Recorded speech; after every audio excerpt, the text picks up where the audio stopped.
My name is Sarah Coleman, and I never thought a simple act of kindness would change my life forever. It was a cold Tuesday evening in Portland, Oregon, when everything began.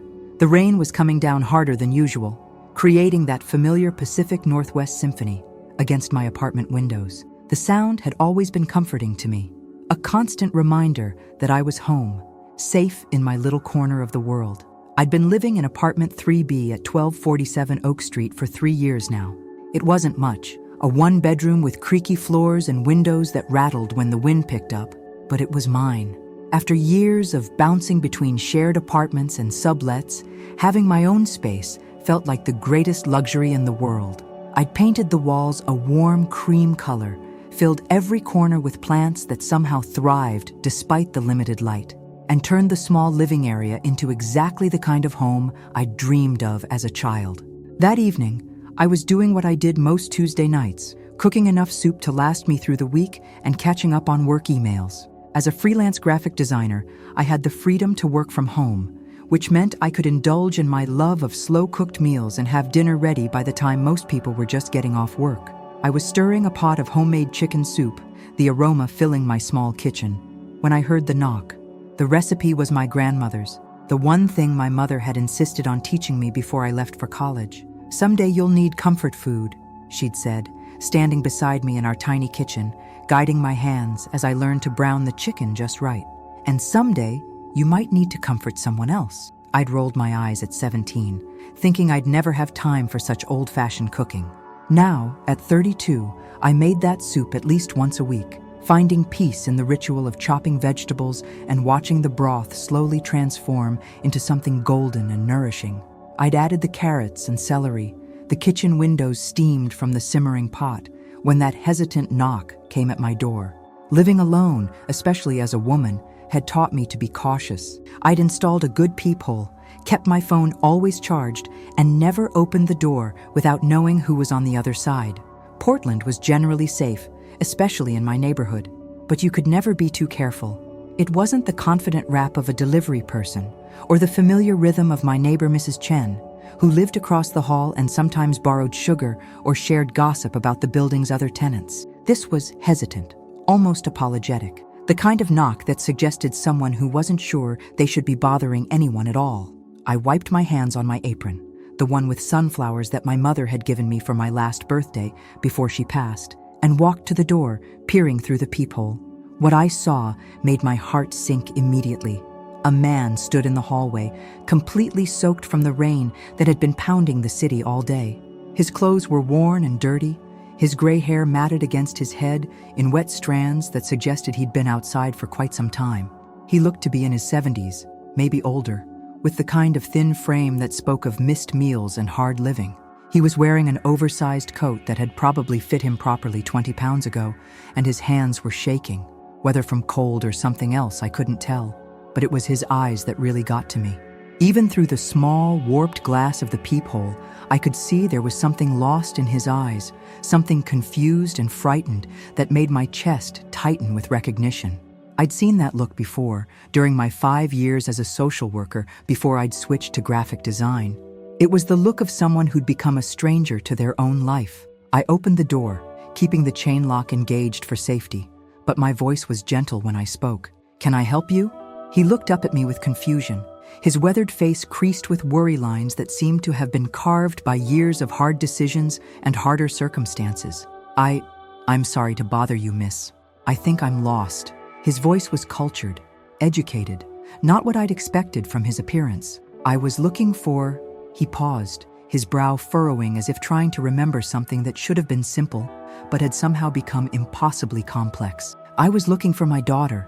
She lives around here somewhere."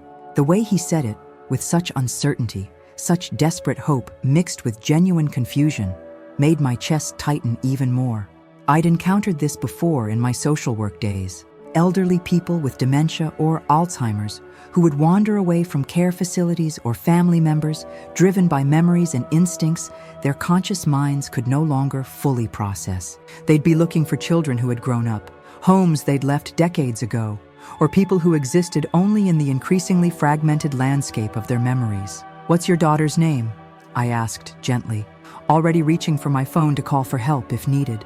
He stared at me for a long moment, his eyes searching mine as if looking for some clue that would unlock the information he needed. I can't remember. The admission seemed to cause him physical pain.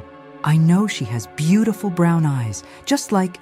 He trailed off, looking more confused than before, as if he'd been about to say something, but the words had simply evaporated. Standing there, looking at this lost, confused man shivering in my hallway, I felt something shift inside me. Maybe it was my social worker training. Maybe it was the memory of my own mother's final months, when she'd sometimes become confused and disoriented from the pain medication.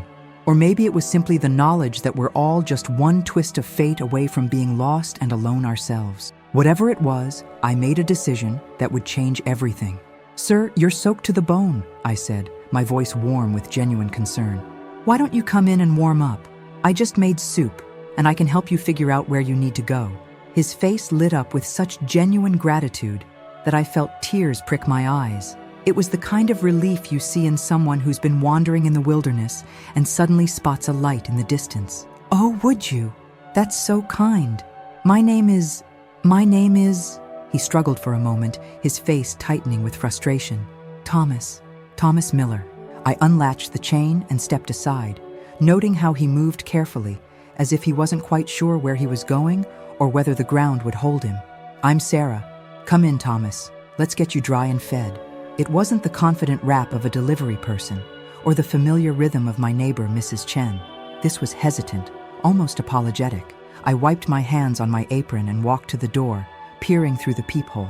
What I saw made my heart sink. A man stood in the hallway, completely soaked from the rain. His clothes were worn and dirty, his hair matted against his head. He looked to be in his 70s, maybe older, and he was shivering. His thin frame seemed to disappear into the oversized coat he wore, and his eyes, there was something lost in his eyes that I couldn't ignore. I opened the door, keeping the chain lock engaged. "Can I help you?" He looked up at me with confusion, his weathered face creased with worry. I'm sorry to bother you, miss. I think I'm lost. I was looking for..."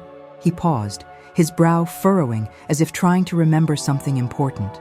"I was looking for my daughter. She lives around here somewhere." The way he said it, with such uncertainty, made my chest tighten.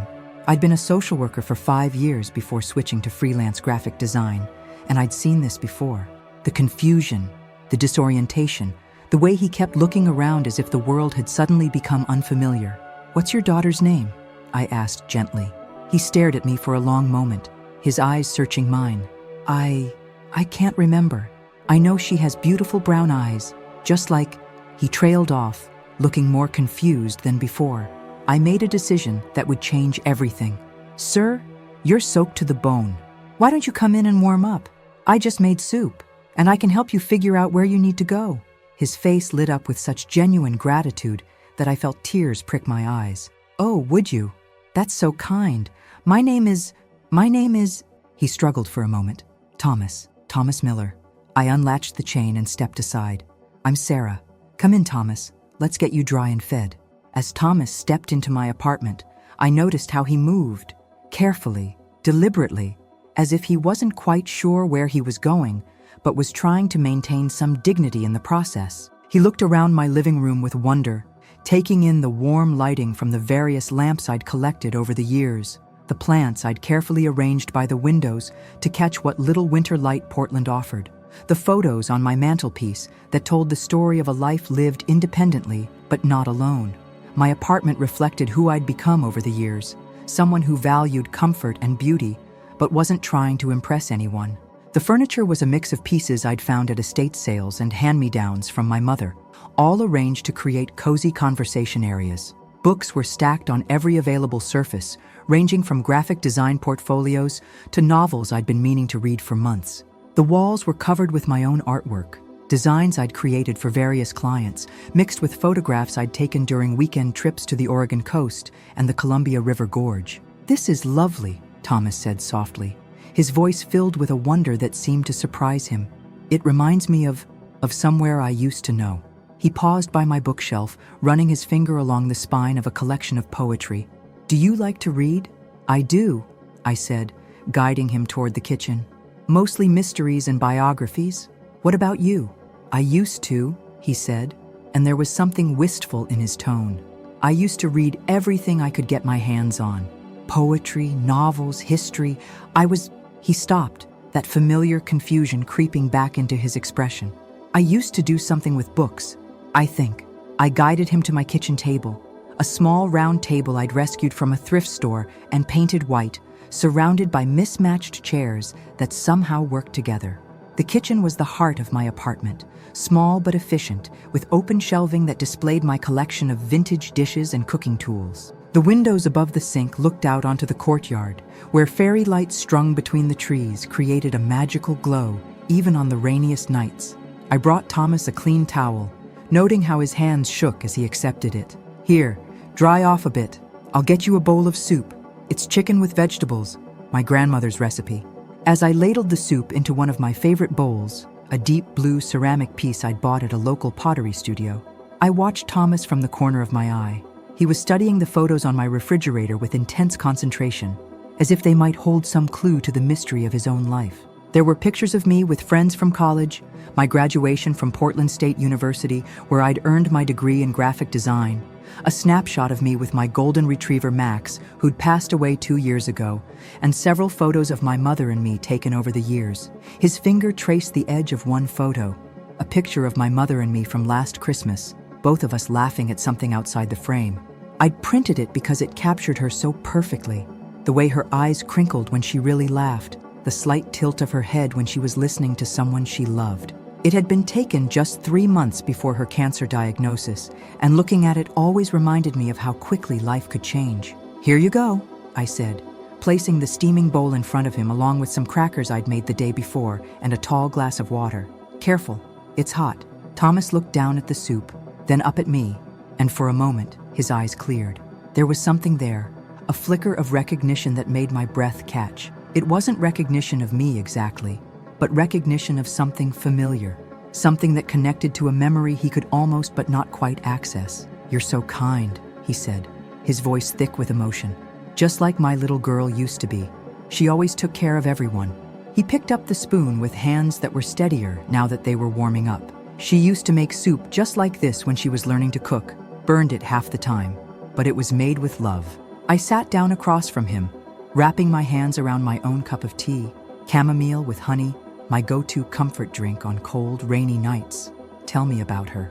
What was she like?" Thomas's face softened as he took a sip of the soup, and I could see some of the tension leave his shoulders. "Oh, she was something special, always bringing home stray cats, trying to fix everyone's problems. She had this way of making people feel seen, you know? Like they mattered."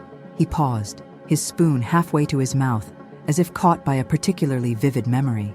"She used to call me Daddy Bear when she was little, said I gave the best hugs in the world." Something about the way he spoke, the love that suffused his voice even as he struggled to hold on to the memories, made my chest tight with a combination of sadness and longing. I'd grown up without a father, raised by my single mother who'd worked 2 jobs to keep us afloat and never complained about the burden of raising a child alone. I'd always wondered what it would be like to have someone look at me the way Thomas must have looked at his daughter, with that kind of unconditional, protective love. "She sounds wonderful," I said.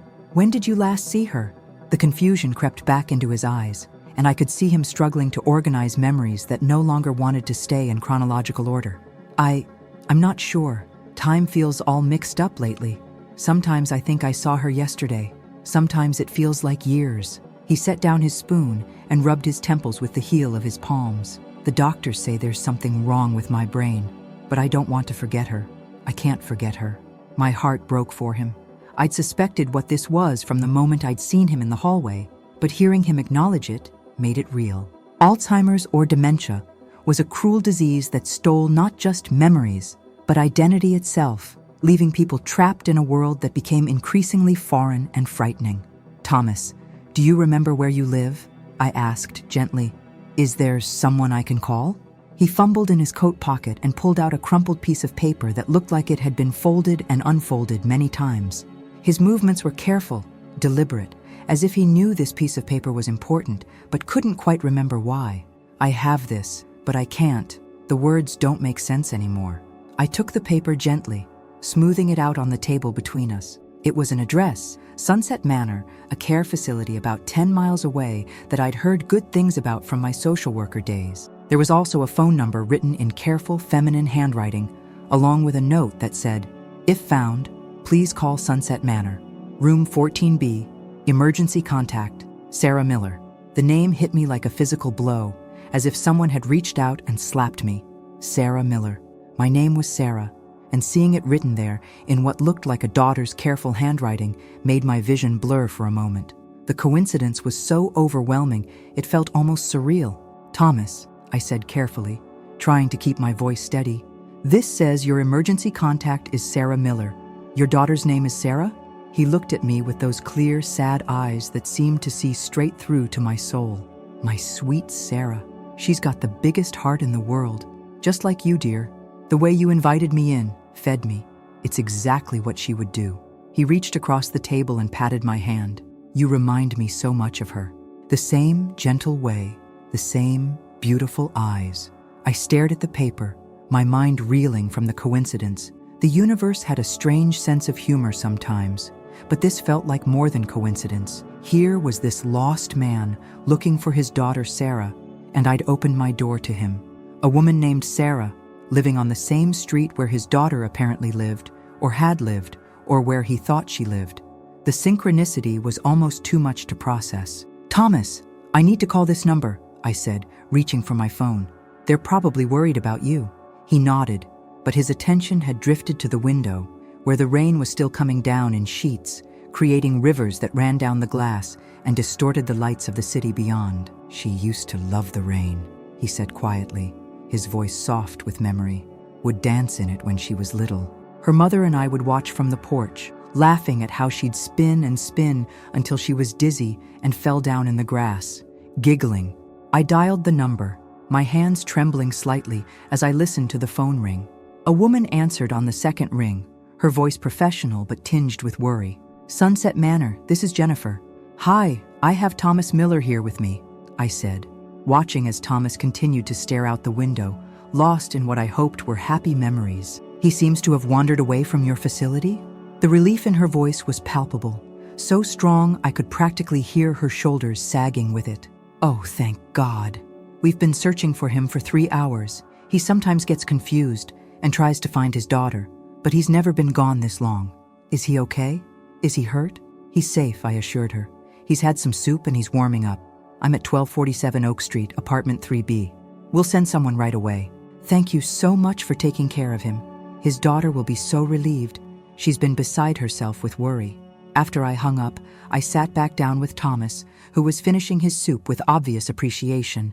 Some color had returned to his cheeks, and he looked more like the man he must have been before confusion became his constant companion. "They're coming to get you," I said gently, "and they're going to call your daughter." He nodded, but then looked at me with an expression I couldn't quite read, something between gratitude and a deeper recognition that made my heart skip. "You know what's strange? Sitting here with you, it feels like coming home, like I've been looking for something for so long, and I finally found it." Before I could respond, he reached across the table and took my hand in both of his. His skin was warm now, no longer cold from the rain, and there was a strength in his grip that spoke of the man he'd been before age and illness began taking their toll. "Thank you for taking care of me, sweetheart," he said, and there was something in the way he said "sweetheart" that made my chest tighten. "You remind me so much of my Sarah. She has the same gentle way about her, the same beautiful eyes, the same heart that can't turn away from someone who needs help." I squeezed his hand, feeling an unexpected connection to this stranger who'd stumbled into my life on a rainy Tuesday night. "I'm glad I could help, Thomas. That's what people do for each other."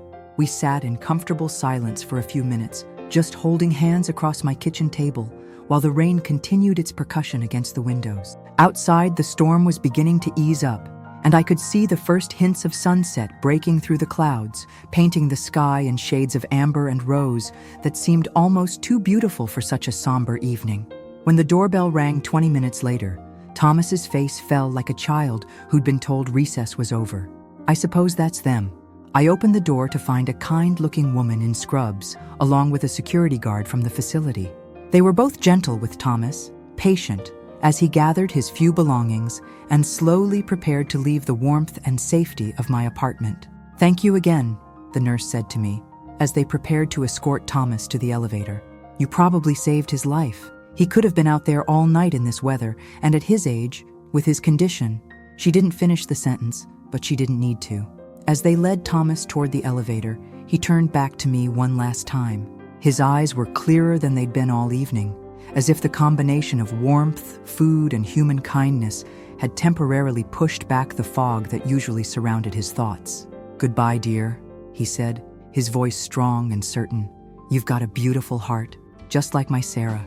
Take care of yourself." After they left, I stood in my kitchen, staring at the empty soup bowl and the crumpled piece of paper with his daughter's information. The apartment felt different somehow, like something had shifted in the very air. I'd helped a stranger, nothing more, but it felt like the beginning of something I couldn't yet understand. I was washing the dishes, my hands moving automatically while my mind processed the evening's events, when my phone rang. The caller ID showed the number for Sunset Manor, and for a moment, I wondered if something had happened to Thomas during the short drive back to the facility. "Hello?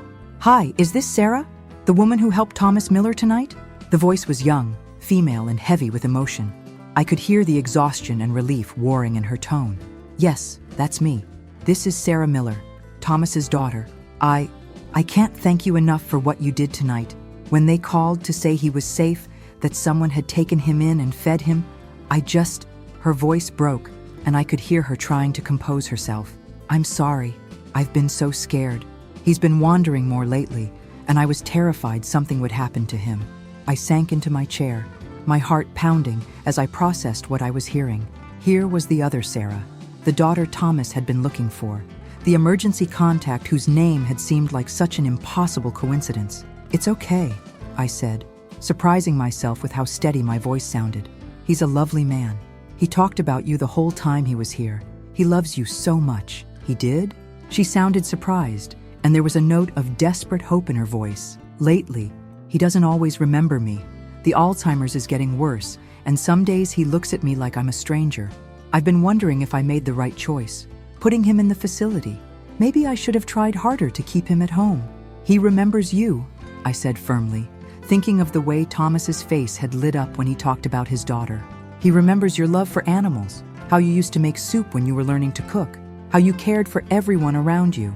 He remembers that you called him Daddy Bear because he gave the best hugs in the world." The silence on the other end of the line stretched so long I thought she might have hung up. When she finally spoke, her voice was barely above a whisper. "Hello? Are you there?" "I'm here," she whispered. No one else knows about Daddy Bear. I haven't called him that in 20 years, not since I was a little girl. How could he remember that detail and not remember what he had for breakfast this morning?" "Memory is strange," I said, thinking of my mother's final months and how she'd sometimes forget where she was, but could recite entire poems she'd learned in grade school. "But love seems to stick around even when everything else fades. Would you?" She hesitated, and I could hear her taking a shaky breath. "Would you mind if I came by tomorrow? I'd like to thank you properly, and maybe you could tell me more about what he said. It's been so long since he's talked about our memories like that, since he seemed like the father I remember." I found myself smiling for the first time since Thomas had left. "I'd like that very much. I'm Sarah, by the way. Sarah Coleman." "Sarah," she repeated, and I could hear the smile in her voice despite her tears. "What are the odds? Dad always said the universe has a sense of humor, but this is almost too much to believe." After we hung up, I sat in my living room, looking out at the Portland skyline as the last of the storm clouds moved east. The rain had stopped completely now, and the city lights were twinkling like stars reflected in puddles on the street below. I thought about Thomas, probably back in his room at Sunset Manor by now, and about his daughter Sarah, who shared my name and seemed to share my instinct for caring for others. I had no idea that this was just the beginning. No idea that meeting Thomas would open a door I'd been walking past my whole life, or that sometimes the family you're meant to find finds you first, in the most unexpected ways. All I knew was that I'd fed a stranger, held his hand, and listened to his stories, and somehow in that simple act of human kindness, I'd found a piece of myself I didn't even know was missing. The next morning, I woke up thinking about Thomas and his daughter, Sarah. I'd tossed and turned all night, replaying our conversation, the way he'd looked at me with such familiarity, the coincidence of the names. I was arranging flowers in a vase, a nervous habit I'd developed over the years, when the doorbell rang. I opened the door to find a woman about my age, maybe a year or two older, with shoulder-length brown hair and the same gentle eyes I'd seen in Thomas. She was holding a covered dish and wearing a soft smile that seemed both grateful and curious. "Sarah?" she asked. "That's me. And you must be Sarah Miller." She laughed, a sound that was warm and genuine. "This is going to get confusing fast. I'm actually Sarah Miller Rodriguez now. I got married 3 years ago, but Dad still calls me by my maiden name. Old habits." I invited her in, and she handed me the dish. I made banana bread. It's Dad's favorite recipe. Well, it was my mom's originally. "I thought you might like some." "That's so thoughtful. Please sit down. Can I get you some coffee?" "I'd love some." As I prepared the coffee, I watched Sarah. I'd have to think of her as Sarah M. To keep things straight, as she looked around my apartment. She paused at the same photos Thomas had been drawn to, and I noticed she had the same way of tilting her head when she was thinking. "Your place is beautiful," she said. "Dad was right. It does feel like home." "He said that?"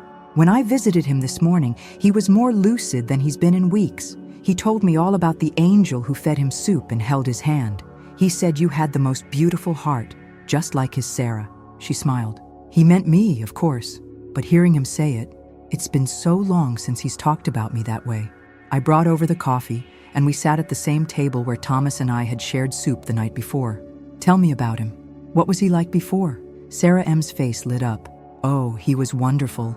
He was a high school English teacher for 35 years. He loved books, poetry, helping kids find their voices. He was the kind of dad who came to every school play, every soccer game, even when I was terrible at both." She laughed. "He used to say that love wasn't about being perfect. It was about showing up." "He sounds amazing."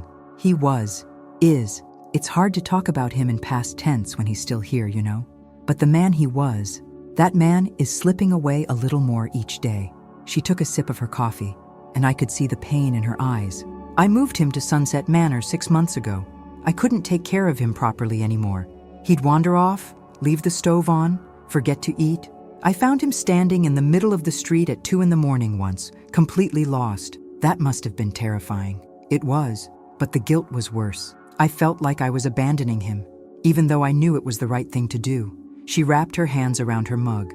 "My husband, Carlos, he's been incredible. He keeps reminding me that I'm not losing Dad. I'm just loving him differently now." I thought about my own mother, who'd passed away from cancer 5 years ago. I'd been her caregiver in those final months, and I remembered the exhaustion, the fear, the way love and duty became so intertwined you couldn't tell them apart. "It's not abandonment," I said. "It's making sure he's safe and cared for. That's what love looks like sometimes." Sarah M. looked at me with surprise. "You sound like you know. I lost my mom a few years ago. Cancer. I was her caregiver for the last year of her life. I paused, searching for the right words. "It's the hardest thing you'll ever do, and also the most important." "I'm sorry. That must have been incredibly difficult." "It was, but I'm grateful I got to be there for her, you know? Just like you're there for your dad, even when it's hard." We sat in comfortable silence for a moment, two women who'd found common ground in love and loss. "Can I ask you something?" Sarah M. said. "When Dad was here, what did he tell you about me? I mean, specifically?" I thought back to the night before. "He said you had the biggest heart in the world, that you used to bring home stray cats and try to fix everyone's problems. He talked about how you used to make soup when you were learning to cook, and how you'd dance in the rain. He said you made people feel seen, like they mattered." Tears welled up in her eyes. He remembered all that? Every word. "And he said you called him Daddy Bear because he gave the best hugs in the world." Now she was crying openly. I can't believe he remembered. Yesterday, when I visited, he asked me who I was 3 times in one conversation. But he remembered Daddy Bear?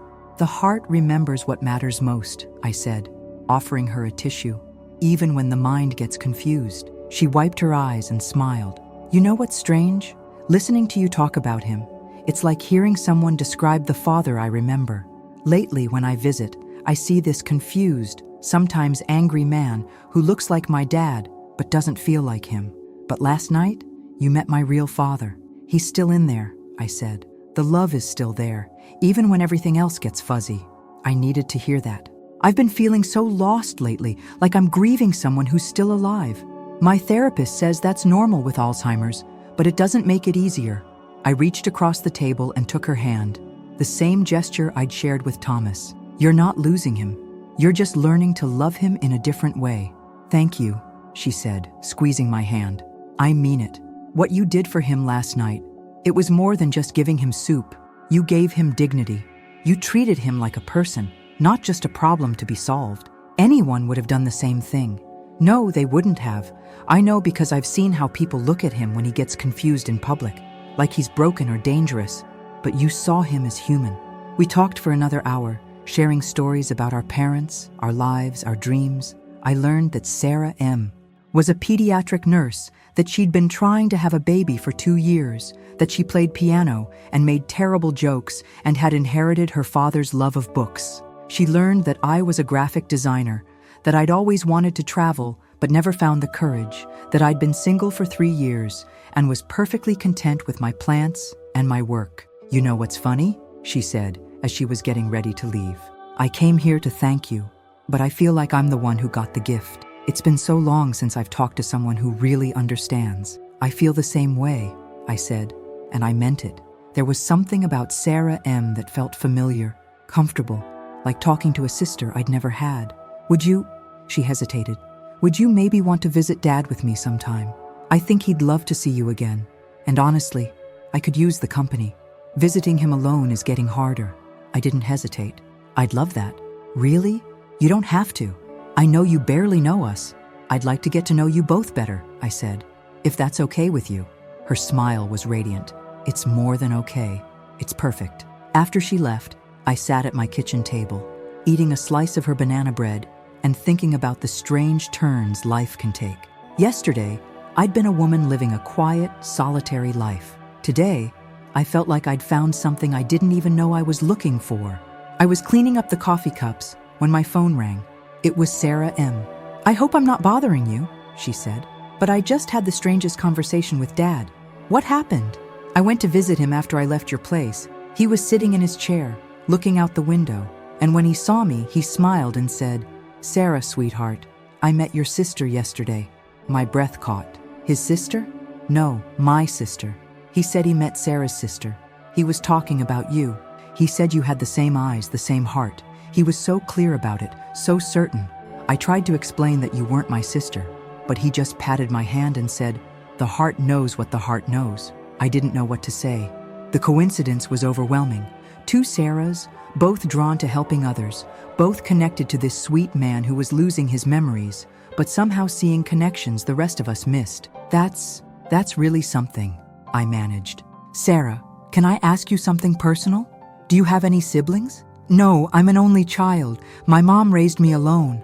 I never knew my father. The silence stretched between us, both of us thinking the same impossible thought. This is going to sound crazy, Sarah M. said finally, but would you be willing to visit Dad with me tomorrow? I want to see how he reacts to you when he's more rested. Something about this whole situation feels, I don't know, significant. Yes, I said without hesitation.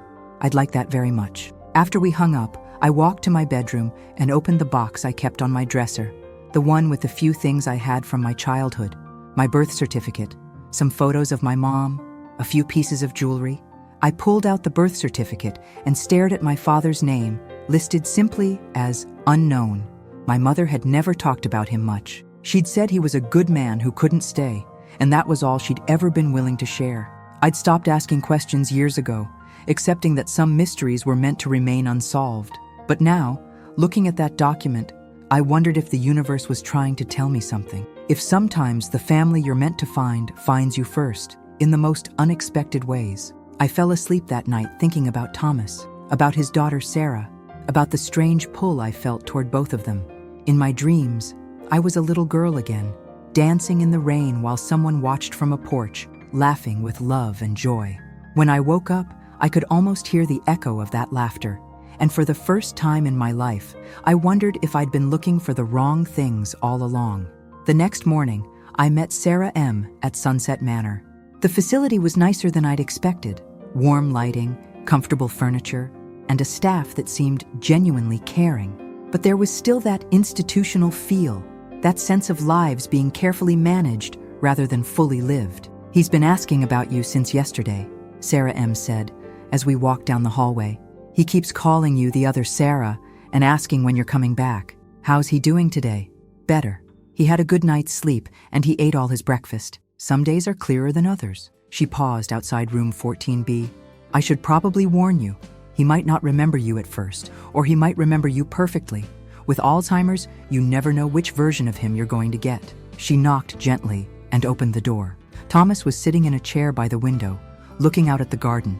He was wearing a neat cardigan and slacks, and someone had combed his hair. He looked more like the man I'd imagined him to be before the disease began stealing pieces of him away. "Dad, I brought someone to see you." He turned toward us, and his face lit up with recognition. "Sarah, my dear girl, you came back." But he wasn't looking at his daughter. He was looking at me.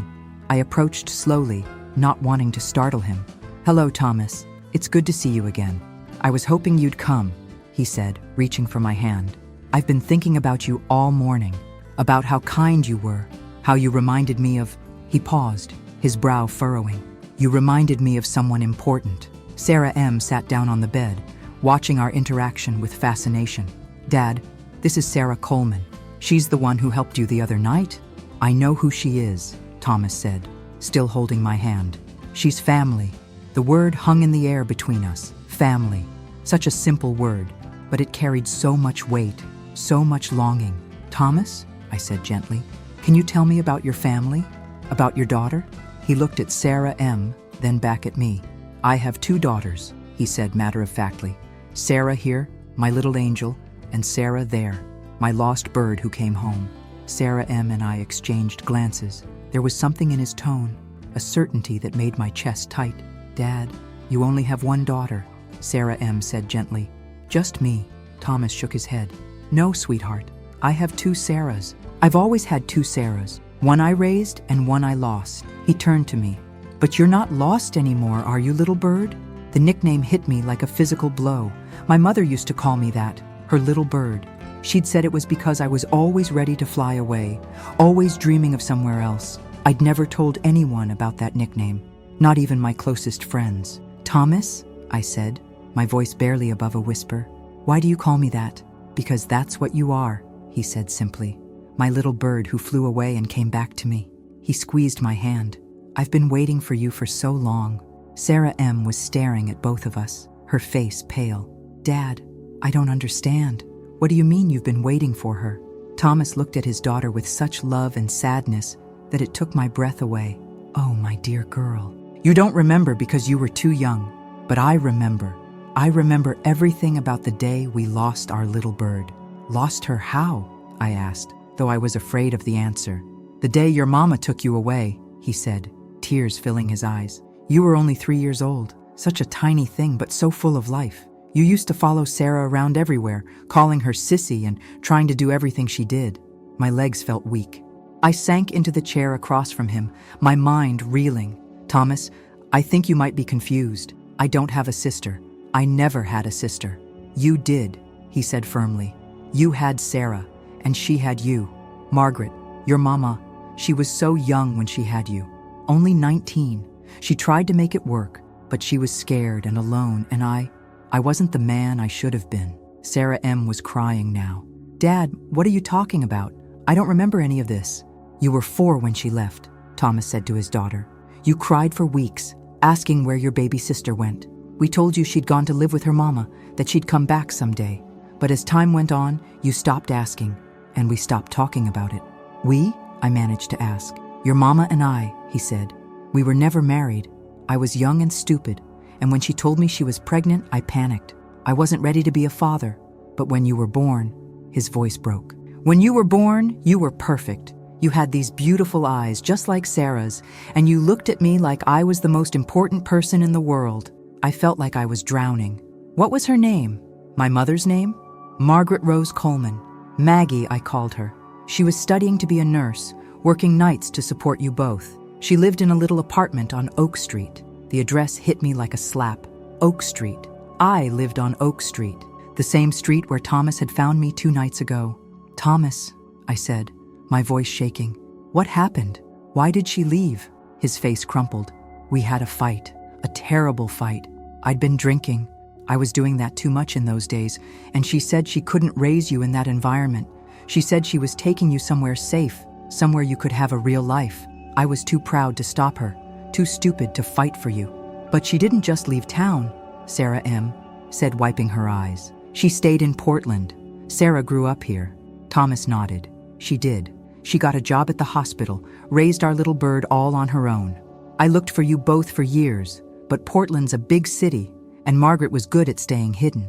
By the time I got sober, by the time I realized what I'd lost, it was too late. She never told me," I whispered. "She never told me about you, about Sarah, about any of this. She was protecting you," Thomas said, "and herself. I wasn't a good man back then. I didn't deserve either of you."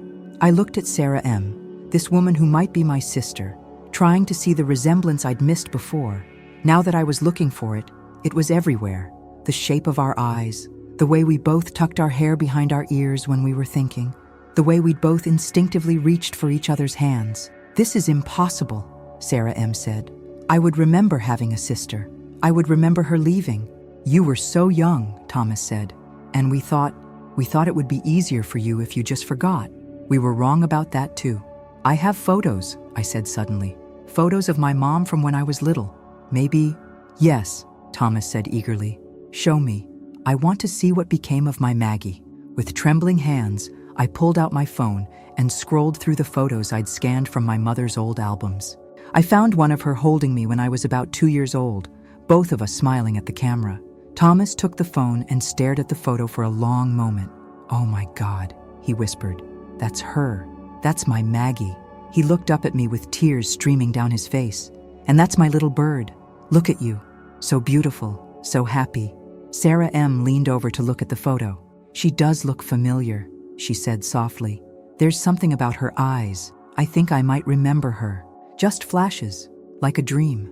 "I have more," I said, showing them pictures of my mother throughout the years. "She never married. She always said she'd found love once, but it wasn't meant to be. She was a good woman," Thomas said. "Better than I deserved. I hope she was happy." "She was," I said. "She loved me, and she loved her work. She became a nurse, just like she wanted. She helped people her whole life, just like both her daughters," Thomas said, looking between Sarah M. and me. "A pediatric nurse and a woman who opens her door to strangers in the rain. She raised you both to have her heart." We sat in silence for a few minutes, the weight of the revelation settling over us. I was trying to process the idea that this man might be my father, that Sarah M. might be my sister, that the family I'd always wondered about had been living in the same city all along. "I need to ask you something," I said finally. "My birthday is March 15th, 1992. Does that—" "March 15th, Thomas said immediately. "You were born at 3:47 in the morning, 8 pounds, 2 ounces. You had the loudest cry in the nursery, but you stopped the moment I held you." I started crying then, deep sobs that came from a place I'd kept locked away for 30 years. Sarah M. moved from the bed to the chair next to me, wrapping her arms around me. "I have a sister," I whispered. "I have a sister," she whispered back. Thomas watched us with a joy so pure it was almost painful to witness. "My girls," he said. "My beautiful girls, together again." "But how is this possible?" Sarah M. asked. "How did she end up on your doorstep? How did you find each other?" Thomas smiled, the clearest I'd seen him since I'd arrived. "The heart knows what the heart knows. Sarah came home because it was time. She came home because we all needed each other." "Dad," Sarah M. said, using the title I'd never had the chance to use. "What happens now? With your memory, with the disease?" "Now," he said, "we love each other for as long as we can. We make up for lost time. We're a family again." I looked at these two people who'd been strangers 3 days ago and now might be my father and sister. The resemblance was unmistakable now that I was looking for it. More than that, there was a feeling of rightness, of pieces clicking into place. "I want to do a DNA test," I said. "To be sure, to have proof." "Of course," Sarah M. said. "We should all do one. But honestly, I don't need a test to know. I can feel it. "You're my sister. I can feel it too," I said. "But I want to be absolutely certain. For all of us." Thomas reached for both our hands. "Whatever the test says, you're both my daughters. Biology doesn't make a family. Love does. And I love you both." I squeezed his hand. This man who might be my father, who'd been looking for me without even knowing it. "I love you too, Dad." The word felt strange on my tongue, but also right, natural. "Dad," Sarah M. said, "I need to ask you something. All these years, why didn't you ever tell me about her? About Sarah?" Thomas's expression grew sad. "Because I was ashamed. Ashamed of how I'd failed you both. Ashamed of the drinking. Ashamed of letting fear control my life. I thought if I didn't talk about it, the pain would go away. But it never did. It just grew quieter." "You could have looked for me," I said, not accusingly, but with genuine curiosity. "I did for years. But your mother was smart. She changed her name after you were born, went back to her maiden name. She moved apartments frequently. She was protecting you from me, and she was right to do it. I wasn't safe back then. But you got better," Sarah M. said. "You became a teacher, a good father." "I did. But by then, I figured you were both better off without me. I thought I'd caused enough damage." He looked at me with such regret. "I've regretted that decision every day since. I should have kept trying. I should have fought harder." "You can't change the past," I said. "But we're here now. We found each other." "The universe has a funny way of working things out," Thomas said. "Maybe you needed to grow up without me so you could become the woman you are. Maybe we all needed to lose each other so we could appreciate finding each other again." A nurse appeared in the doorway. "Thomas, it's time for your afternoon medication." "Of course it is," he said with a wry smile. "The one day I want to talk forever. And it's time for pills." Sarah M. and I stood up. "We should let you rest," she said. "But we'll be back tomorrow. Right, Sarah?" "Absolutely," I said. "I'm not going anywhere." Thomas gripped my hand tighter. "Promise me. Promise me you won't disappear again." "I promise, Dad. I'm not going anywhere." As we walked to the parking lot, Sarah M. and I were quiet, both processing what had just happened. The Portland afternoon was clear and bright, a sharp contrast to the emotional storm we'd just weathered. "I keep waiting to wake up," Sarah M. said finally. "This feels too good to be true. I know what you mean, but it also feels right, like a puzzle piece clicking into place." "I have so many questions," she said, "about your childhood, about Mom, about Margaret. What was she like as a mother?" "She was wonderful," I said. "Tough when she needed to be, but so loving. She worked hard to make sure I had everything I needed. She never made me feel like I was missing anything, even though," I paused, "even though I always felt like something was missing." "What do you mean?" "I don't know. I just always felt like there was this empty space in my life, like I was looking for something I couldn't name. I thought it was because I didn't have a father, but maybe it was because I was missing all of you." Sarah M. stopped walking and turned to face me. I felt the same way. Even though I had Dad, I always felt like our family was incomplete, like there was supposed to be more of us. "And now? Now it feels like we're whole," she said. "Does that sound crazy?" "No," I said. "It sounds perfect." We reached our cars, but neither of us seemed ready to leave. There was so much more to say, so many years to catch up on. Sarah M. said, "Would you like to come to dinner tomorrow night? I want you to meet Carlos, and I want to show you photos, and I want to hear everything about your life." "I'd love that," I said, "but only if you let me bring dessert." "Deal." "And Sarah, thank you." "For what?" "For opening your door that night, for being exactly who you are, for coming back to us." I hugged her then, this sister I'd never known I had, and it felt like coming home. 2 weeks later, I was sitting in my apartment, the same apartment where this all began, putting together a photo album. The DNA test results had come back 3 days ago, confirming what our hearts had already known. Thomas Miller was my biological father, and Sarah Miller Rodriguez was my half-sister. But the numbers on a lab report couldn't capture the real story. They couldn't measure the way Thomas's face lit up when I called him Dad, or the way Sarah M. and I had fallen into an easy rhythm of sisterhood, texting each other throughout the day and meeting for coffee every morning before work. I was arranging pictures chronologically, photos of my mother, pictures Sarah M. had shared of their family, new photos of all of us together, when my phone rang. "Sarah? It's me."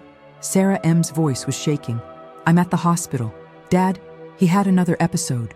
He's asking for you." I didn't hesitate. I'm on my way.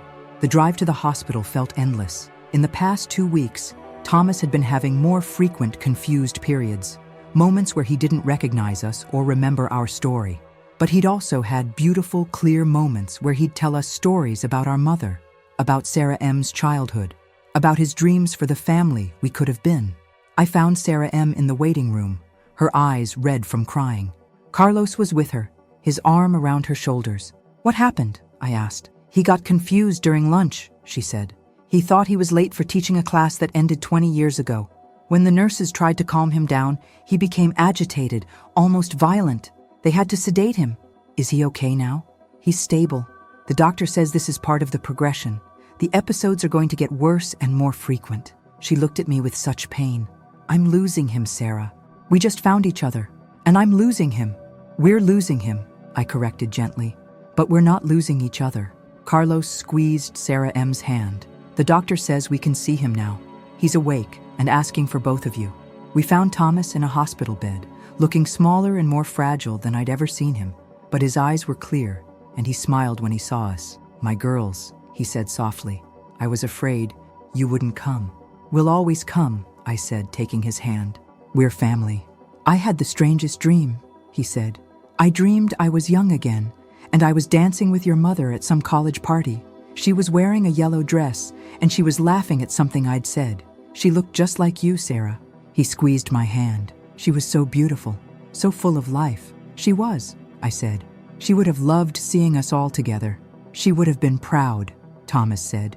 "Proud of the women you've both become. Proud of the way you've taken care of each other." Sarah M sat on the edge of the bed. "Dad, I need to tell you something. The doctors say your condition is going to progress faster now. There might come a time when you don't remember us." Thomas nodded.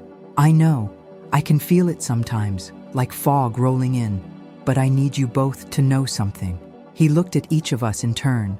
"Even if I forget your names, even if I forget your faces, I will never forget how much I love you. That love is written in my bones, in my soul. It's the one thing this disease can't take away." "We love you too, Dad," I said. "So much." "I have something for you," he said, reaching into the bag beside his bed. He pulled out a small wooden box, worn smooth with age. This was my mother's. She gave it to me when I got married the first time. That didn't work out, obviously, but she said it was for when I had daughters. He opened the box to reveal a delicate gold locket, engraved with flowers. There are 2 pictures inside. One is of your mother, Margaret, from when she was young. The other is of you 2 girls, from when you were little. Sarah M and I looked at each other in amazement. "You kept a picture of us together?" "I kept everything," Thomas said. "Every photo, every memory. I may not have been brave enough to look for you, but I never stopped loving you." He handed me the locket. "This is for both of you to share. I don't care how you work it out. Take turns wearing it, or give it to whoever needs it most on any given day. But I want you to have it, and I want you to remember that you are sisters, and you are loved, and you are home." I opened the locket with trembling hands. On one side was a photo of my mother that I'd never seen before. She looked so young, so happy. On the other side was a tiny photo of 2 little girls, one about 4 years old, one about 3. The older girl was holding the younger one's hand, both of them smiling at the camera. "That's us," Sarah M whispered. "I remember this day. We were at the park, and you were afraid of the ducks. I told you I'd protect you." "I remember," I said. And suddenly I did. The memory came flooding back. The ducks, the fear, the feeling of safety when my big sister held my hand. "I remember your voice, telling me it was okay. I've been trying to protect you your whole life," Sarah M said, tears streaming down her face. "Even when I didn't know where you were. And I've been trying to find my way back to you," I said. "Even when I didn't know you existed." Thomas watched us with such joy, such peace. "There's my girls. There's my family." Over the next hour, we shared more memories. Thomas told us about the day I was born, about how Sarah M had insisted on helping feed me, about the way I used to follow her around the house. I told them about my childhood, about the dreams I'd had of a sister I couldn't quite remember, about the way I'd always felt like something was missing. "I have an idea," Sarah M said as visiting hours were ending. "What if we moved Dad closer to both of us? There's a really good memory care facility about 10 minutes from your apartment. He'd be closer to where his memories are strongest. The neighborhood where you grew up. I added. Where we were a family. I'd like that, Thomas said. I'd like to be close to home. As we prepared to leave, Thomas called me back to his bedside. Sarah, I need to tell you something. These past few weeks, getting to know you, watching you and Sarah M. become sisters, it's been the happiest time of my life. I know I don't have much time left where I'll be myself, but I want you to know that every day with you has been a gift. Every day with you has been a gift too, Dad, I said. I'm so grateful we found each other. Promise me something, he said. Promise me you'll take care of each other. Promise me you'll be sisters for real, not just in name. I promise, I said. And promise me you'll be happy, both of you. Promise me you'll live the life your mother wanted for you, full of love and joy and purpose. We promise, Sarah M. said, joining us at his bedside. Good, Thomas said. That's all I ever wanted, for my girls to be happy and together. 3 months later, I was cooking Sunday dinner in my apartment, the same apartment where Thomas had first knocked on my door, changing all our lives forever. The smell of roast chicken filled the air, and I'd made extra rolls because I knew Sarah M. would want to take some home to Carlos. Thomas was in his new facility now, closer to both of us. Some days he knew us, some days he didn't. But we visited him every day, and we told him stories about our lives, about our childhood, about the mother who'd loved us both in different ways. Sarah M. arrived with Carlos and a chocolate cake, her contribution to our weekly family dinner. We'd started this tradition a month ago, and it had become the highlight of my week. How was Dad today? She asked as she hugged me. Good day, I said. He remembered my name, asked about you. He wanted to know if you were eating enough. Typical Dad, she said with a smile, always worrying about everyone else. Carlos helped me set the table while Sarah M. arranged flowers in a vase. Apparently, it was a family trait. As we sat down to eat, I looked around at these people who'd become my family, and I felt a contentment I'd never experienced before. I have news, Sarah M. said, her eyes sparkling. We got the results back from the fertility specialist. I held my breath. She and Carlos had been trying for a baby for 3 years, and the past few months had been particularly difficult. I'm pregnant, she said, her voice full of joy. 8 weeks along. I jumped up and hugged her, tears streaming down my face. I'm going to be an aunt. You're going to be the best aunt, Carlos said, grinning. This baby is going to be so loved. Have you told Dad? I asked. Not yet. I wanted to tell you first. I want us to tell him together. He's going to be so happy, I said. Even if he doesn't remember later, in that moment, he's going to be over the moon. I keep thinking about how this baby will have so much family, Sarah M. said. Aunts and uncles and grandparents, the kind of big, messy, loving family we always dreamed of. Speaking of family, I said, I have something to tell you too. They both looked at me expectantly. I've been thinking about what Dad said, about living the life Mom wanted for me, and I realized I've been playing it safe, staying in my comfortable bubble. So I did something scary. I took a deep breath. I applied for a job with Doctors Without Borders, graphic design for their humanitarian campaigns. Sarah, that's amazing, Sarah M. said. But that means you'd travel, right? You'd be away. Sometimes, but I'd always come back. Portland is home now. You're home now. I looked at both of them. I want to see the world, but I also want to be here for you, for the baby, for Dad. I want to be part of this family in every way I can. Did you get the job? Carlos asked. I find out next week, but whether I get it or not, I know I'm ready to stop hiding, ready to live fully. After dinner, we went to visit Thomas. He was having a difficult day, not recognizing us at first, but when Sarah M. told him about the baby, something in his eyes cleared. A baby, he said softly. A new little bird for our family. That's right, Dad, I said. You're going to be a grandfather. He looked at me with such love. And you're going to be the best aunt, little bird, just like your sister is going to be the best mama. We learned from the best, Sarah M. said, squeezing his hand. As we left the facility that evening, I thought about the journey that had brought us here. 6 months ago, I'd been a woman living alone, content, but not complete. Now I was part of something bigger. A sister, a daughter, an aunt-to-be, a woman ready to embrace whatever came next. Sarah M. said as we walked to our cars. Do you ever wonder what would have happened if Dad hadn't knocked on your door that night? Every day, I said. But I think we would have found each other eventually. The heart knows what the heart knows, right? "Right," she said. "And our hearts knew we belonged together." I put my hand on the locket I now wore every day, feeling the weight of the photos inside. My mother's young face, the two little girls holding hands. Some stories end with people finding what they're looking for. Others end with people realizing they've been found. As I drove home through the Portland streets, past the coffee shops and bookstores and rain-soaked sidewalks that had become the backdrop to our family's second beginning, I realized that sometimes the most extraordinary thing you can do is open your door to a stranger in the rain. Sometimes the stranger isn't a stranger at all. Sometimes they're just family, finding their way back home.